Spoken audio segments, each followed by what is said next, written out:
Paraphimosis एक बहुत emergency condition हो जाता है ये, जिसमें होते क्या है कि जो फोर स्किन जो होते हैं, ये फोर स्किन पीछे बैक जो होता है ना वो कांटेक्ट हो जाती है। नॉर्मल में जो होता है ना फोर स्किन जो होता है आगे रहता है वो, अब बैक मूव करते रहता है जिसके कारण यूरिन पास होते हैं और सेक्सुअल कॉइटस भी होता है इसके कारण।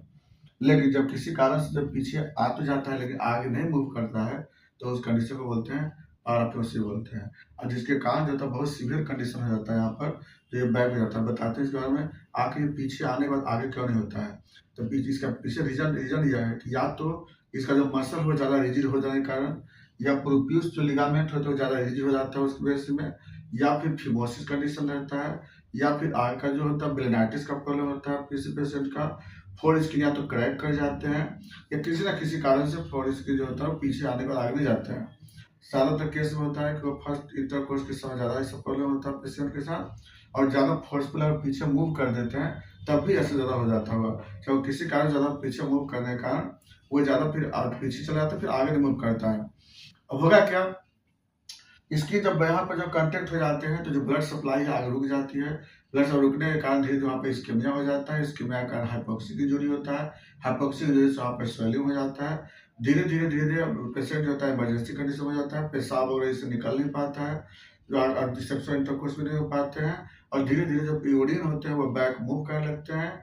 उसी कारण ब्लैडर का साइज बढ़ने लगता है, हाइड्रोरेटर हो जाता है, हाइड्रोनेफ्रोसिस हो जाते हैं, और बहुत सीवियर कंडीशन ये हो जाता है। फिर इसके साथ जिसके कारण यहाँ पे स्वेलिंग हो जाते हैं, पेन होता है, रेडनेस हो जाता है, बाद में यहाँ पर ब्लैकिश हो जाते हैं, और जितना ज़्यादा स्किन को आप मूव करने की कोशिश हो सकता है और ज़्यादा ये ज़्यादा आगे स्वेल करते जाता है यहाँ पे। इसलिए इसको ज़्यादा छेड़छाड़ नहीं करना चाहिए।